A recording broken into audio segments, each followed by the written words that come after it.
Ira POV. Galit ka? Pagkumputro ko kay Drake pagkapasok ko sa bodegang kinaroroonan niya. Sinigurado ko talagang masosolo ko siya bago ko siya sugurin para makapag-usap kami ng matino na walang iistorbo sa amin. Hindi ko alam kung saan ko nakuhang lakas ng loob ng sugurin at sigawan siya ngayon. Gulong-gulo na kasi talaga ako kung bakit siya pabago-bago ng mood kapag kaharap niya ako. Kagabi lang ay halos kainin na namin ng isa't isa sa sobrang okay naming dalawa. Tapos ngayon ay bigla siya manlalamig sa akin. Bipolar ba siya? Dark! Sigaw ko sa pangalan niya nang hindi niya ako lingunin. Napapadyak ako sa inis. Malalaki ang hakbang kong lumapit sa kanya, saka ako marahas na hinila ang braso niya para iharap siya sa akin. Kanina pa kitang kinakausap. Ano ba talagang problema mo ha? Nanggagalaiti kong asik habang masama ang tingin sa kanya. Mula sa pagiging seryoso ni Dark ay bigla na lang gumuhit sa labi niyang isang plilyong ngisi. Anong iningisi-ngisi mo riyan? Am I joke to you, Dark? Tili ko nang bigla niya akong buhatin at iupo sa magkapatong na sako. Pumesto siya sa pagitan ng hita ko, saka niya inilapit ang mukha niya sa akin. Hinawakan ko si Dark sa magkabila niyang balikat, saka siya itinulak. Pero hindi sapat ang lakas ko para mailayo siya sa akin dahil sa malakas niyang braso na nakapulupot ngayon sa bewang ko. Galit ako. Hindi ako po pwedeng magpadala sa panlalandi niya. Hindi? Talaga? Tanong ni Dark na parang naang-aasar pa. Busy talaga? Ibaba mo ako. Baka may makakita sa akin. Ayoko ma-issue sa'yo. Maktul ko, pero hindi niya ako pinakinggan. Bakit napapalibutan ka ng mga bata ni Tukmoy kanina? Bakit? Nakasabit na naman na parang ahas sa braso mo si Mosa. Balik kong tanong sa kanya, saka ako malikikip sa harap niya. Kaya ba siya nagalit dahil kina Gonza? Bakit naman siya magagalit? Nag-uusap lang naman kami ng talking stick na yon. Damn! Teka. What? Minumura mo ako, kaya minura rin kita. Sa tingin mo ba magpapatalo ako sa'yo? Asa ka. Pagtataray ko sa kanya. Palaban ng pabebe girl niyo. Hindi kita minumura. I'm cursing myself. Habang tumatagal, mas lalo ka nagiging weirdo. Alam mo yun? Na-diagnose ka bang bipolar noon? Yun kasing napapansin ko sa'yo nito mga nakaraang araw. Paiba-iba yung mood mo. Kung maka-attitude ka sa akin, parang ang dami kong kasalanan sa'yo. Tapos kung nandiin mo ako, parang jowa kita. Litan niya ko habang masama ang tingin sa kanya. I'm trying to compose myself. Para kasi ako matutunaw sa tingin ng pinupuko niya sa akin at lapit ng katawan naming dalawa. Kasalanan mo kung bakit ako nagkakaganito. Ako pa talaga? I want to distance myself to you, but you keep pulling me back. Seryoso ni Dark na pahayag. Buo ng desisyon ko nun na lumayo sa'yo, pero hindi ka lang makulit o pang-akit ka pa. Ha? Hindi naman kita inaakit Mapagbintang naman to. You are. Hindi mo lang napapansin kasi sabaw ka minsan. Sinong sabaw? Kakasabi ko lang na ikaw. Yan bang hindi sabaw? Natatawang bati ko si Dark sa akin. Nasaan ang dating pugito ko? Ilabas niyo siya. Ako lang dapat ang nanininghal sa kanya and not the other way around. Hi. Parang walang patutunguhan ng pag-uusap naming to. I think I know what our problems are. Yung ugali mo. Buti, pinutol ni Dark ang sasabihin ko gamit ang labi niya. Sa tuwing ginagawa niyang pagnanako niya ng halik sa akin, ay hindi ko pa rin mapigilang magulat. Let me talk first, woman. Hoy, kotang-kota ka ha? I will assume that you like what I'm doing to your sweet lips. Hindi lang like, love na love. I mentally shook myself. You're hopeless, Ira. Feeling? I will kiss you senselessly. Or maybe made love you right here if you don't behave. Banta ni Dark. Anong make love? Oo na, ito na nga makikinig na. Tarantang saad ko nang hubarin ni Dark bigla ang suot niyang sando sa harap ko. Oh, sumalagkit. Nakakatakam-tag ang katawan ng lalaking to. I hate it when I see you with other guys. Nagsaselos ka? Ira. I zip my mouth and smile at him. Selos? Maybe. Bastang alam ko'y nasisira ang mood ko kapag may lalaki nakadikit sa'yo. I hate it. I wanted to kill them with my own hand whenever you're smiling to them. I'm your pugito, pero hindi mo naman ako pinananagutan. Ay, nagseselos nga yung pugito ko. Pinisil ko ang magkabila niyang pisngi, saka ito pinanggigilan. OMG, parang sasabog ang puso ko dahil sa kilig na nararamdaman ko ngayon. Feeling kong haba-haba ng hair lalo ko ngayon. Tabi, dadaan si Rapunzel, yung walang tore. And I guess, you feel the same way too? Pahayag ni Dark, dahilan para matigilan ako sandali. Nagagalit ka kapag palagi kong kasama si Mosa? O di naman kaya kapag may babaeng lumalapit sa akin? Tama ba? Tanong ni Dark, kaya mabilis ako napaayos ng upo. Slight lang, sagot ko. Habang kinakamot ang bato ko na hindi naman nangangati. Slight lang? Sumama ang timpla ng mukha. I would kill because of my jealousy tapos ikaw? Slight lang? Umalis ka na. Magtatrabaho na ako. Pagtataboy ni Dark sa akin. Aalis na sana siya na mabilis ko siyang ikulong sa binti ko. Niyakap ko rin ang leeg niya at hinigpitan pang pagkakapulupot ng binti ko sa bewang niya para hindi siya makawala sa akin. Galit ka na naman. May anger management issue ka ba? Bukod sa pagiging bipolar mo? Tanong ko sa kanya, pero mas lalo lang niya akong sinamaan ng tingin. Imbis na magmukha siyang leyon, ay nagmumukha siyang kuting na nagtatampo. Alam mo ba kung bakit ayaw kita noon na pababain dito sa baryo? Alam ko kasing pagkakaguluhan ka ng mga kababaihan rito kapag nakita ka nila. At hindi nga ako nagkamali. I only want you for myself, Dark. Naiintindihan mo ba? Tanong ko habang iniipit sa dalawa kong palad ang pisngi niya. Sorry kung ang selfish ko noon at kahit hanggang ngayon. Alam ko namang wala akong karapatan para ipagdamot ka sa iba. Pero finders keepers nga kasi, kaya gusto kong akin ka lang. Dugtong ko pa. You want me for yourself, ha? Nakangising tanong ni Dark. I'm shy na tuloy. I only want you for myself, also Pugita. Naiihi tuloy ako sa kilig. Napangiti ako nang hulihin niya ang labi ko. Siyempre, marupok ako, kaya gumantilin ako ng halik sa kanya. You're mine. Only mine, Ira. Bulong ni Dark sa tenga ko. Impit kong daing nang halikan niya ang tenga ko pababa. Itinagilid ko ang ulo ko para bigyan siya ng akses sa liig ko. Dark, tawag ko sa kanya dahil sa kiliting dala ng pagsipsip niya sa balat ko. Oh God!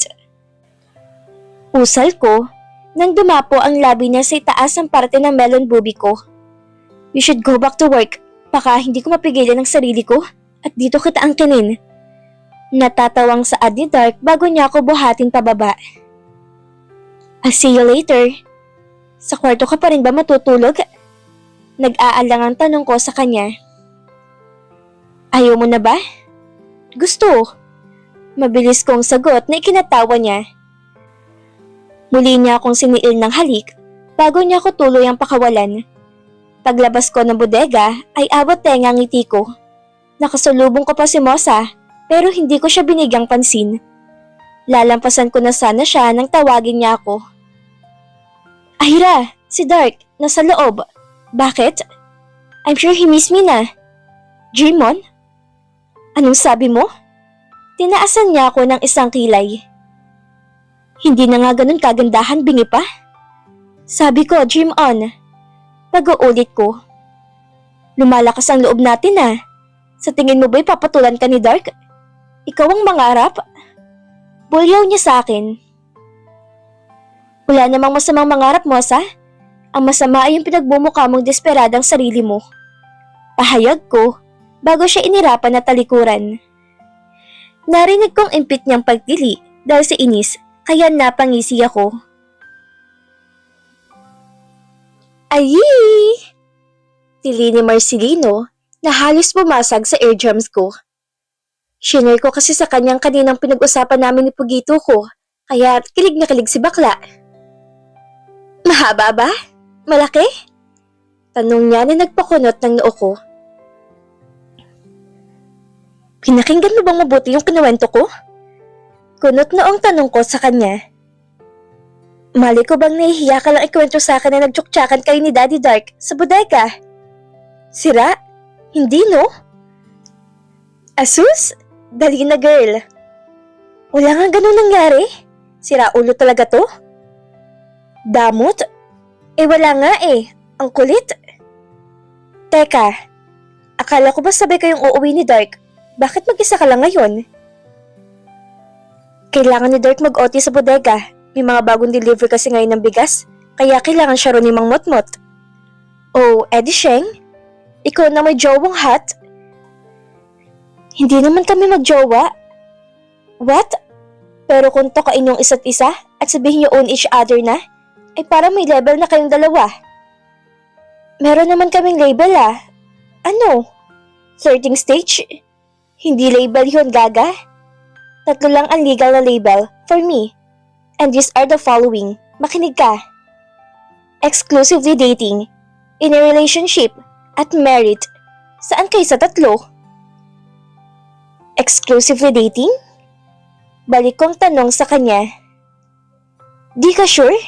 Sige na, babay na. Papalitan ko pa ng diaper si Lola. Gaga? Hindi naman nagda-diaper si Lola. Huwag ka nang mahiya. Sasabihin mo lang sa akin na lalabahan mong panty niya Che?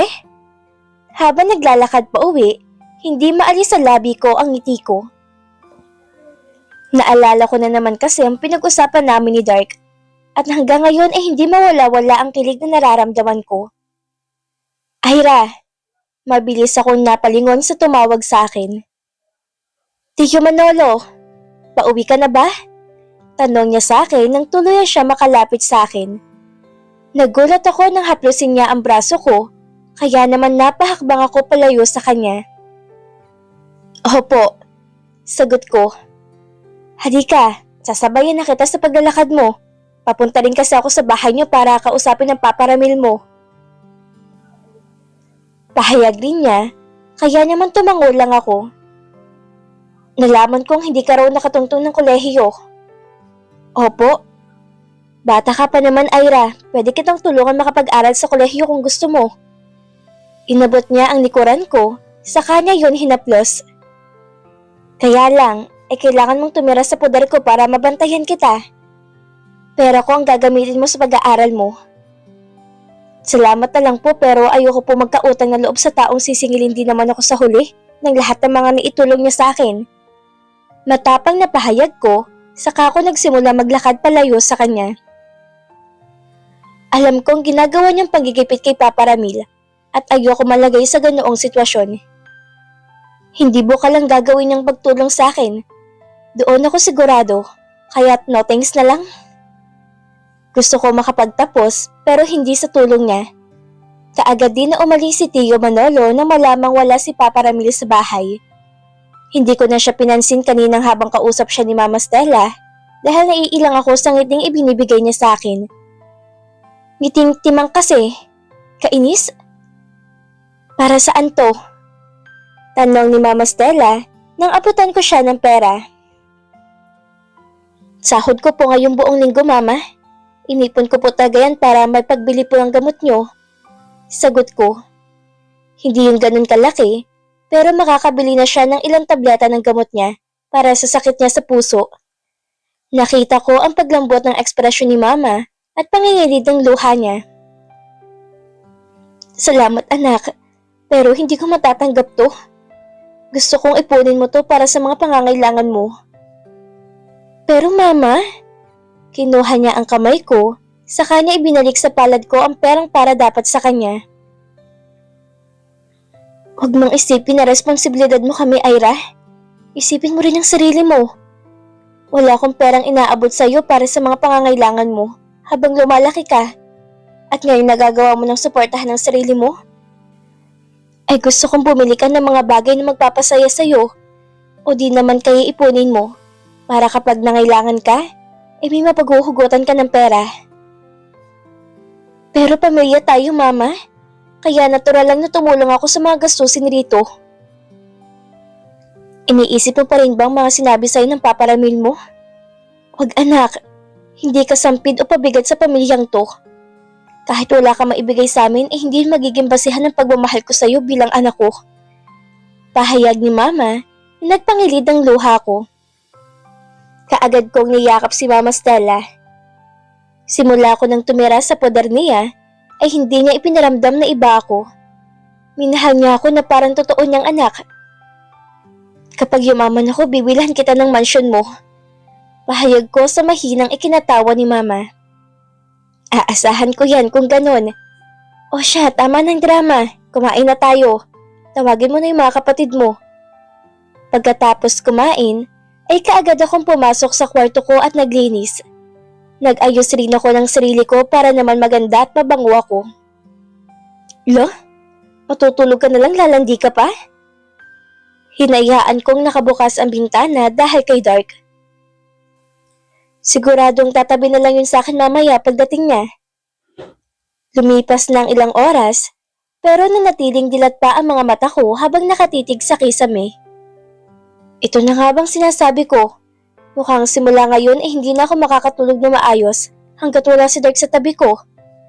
Isang gabi ko pa lang siyang nakakatabi, pero ang lakas na kaagad ang epekto niya sa akin. At heto na ngang resulta, hindi na ako mapakalit makatulog nang wala siya.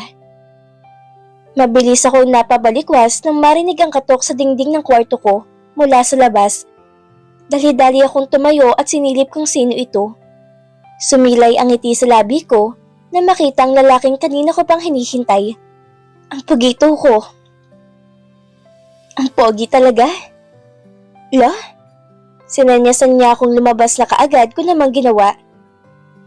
Saan tayo pupunta? Tanong ko nang hawakan ni Dart ang kamay ko at hilahin ako. River, maliligo muna ako bago tumabi sa'yo. Sagot niya. At gusto mong panoorin kitang maligo? Tanong ko na mahina niyang ikinatawa. Oo, sira ulo. I smack his arms, but he just laughed at me.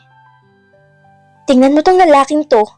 Porket alam niyang marupok ako pagdating sa kanya, ay aakitin niya na ako gamit ang katawan niya. Naku, hindi ako excited na makita ang katawan niya, no? Pwede ka ring sumayawi sa akin maligo kung gusto mo. Ipagsasabon ko sa iyo ang abs ko. Pwede ring buong katawan ko pa. You want? Talaga? Tanong ko, pero kaagad ko ring binakli ang excitement ko saka nagseryoso. May mga kamay ka naman. Visit to? Lo, kunwari hindi na-excite. Che? Don't be hard on yourself. Alam ko naman na hindi ka shy type na tao, lalo na pagdating sa katawan ko. Sa dami nagtangka na mahawakan at mahaplos ang katawan ko, ay ikaw ang paborito ko. You can molest me anytime and anywhere you want. Hindi ko alam kung matutuwa ko o hindi sa mga lumalabas sa bibig ng lalaking to. Para kasing pinapalabas niya ang bastos kong tao, pero slightly true naman. Nagiging bastos ako pagdating sa kanya. I'm such a bad girl. Dark, tawag ko sa kanya, kaya ibinaba niyang tingin sa akin. I mean, pugito?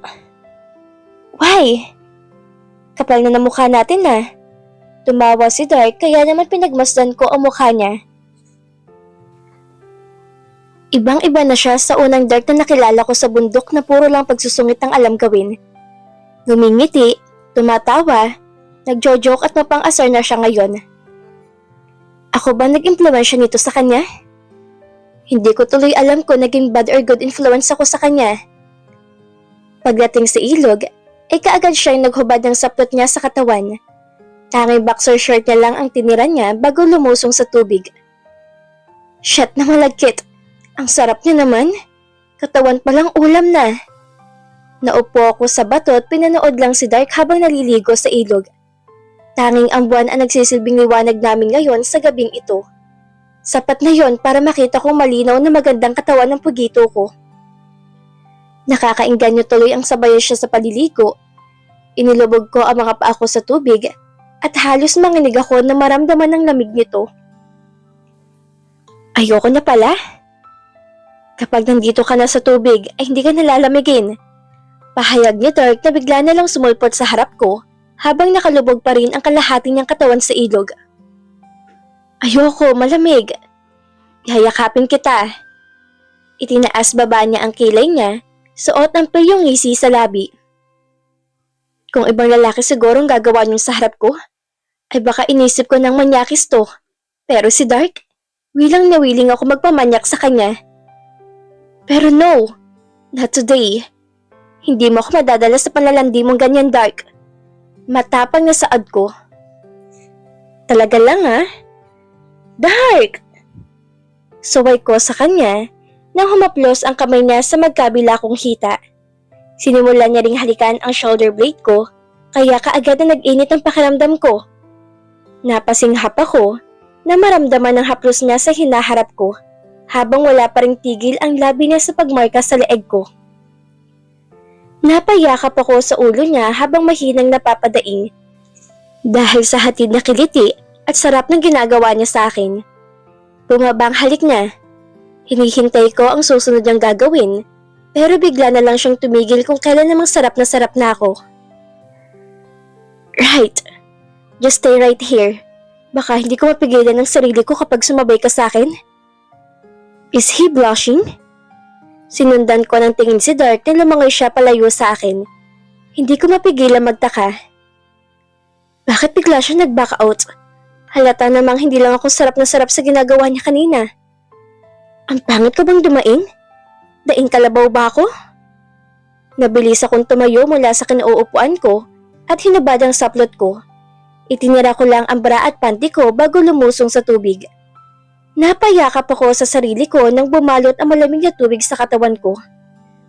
Mali atang desisyon ko. Hindi, nandito ka na Ira, kaya wala nang urungan to. Kaagad kong hinanap si Dark. Nang makita ko siyang ilang metro ang layo sa akin, ay kaagad ko siyang nilapitan.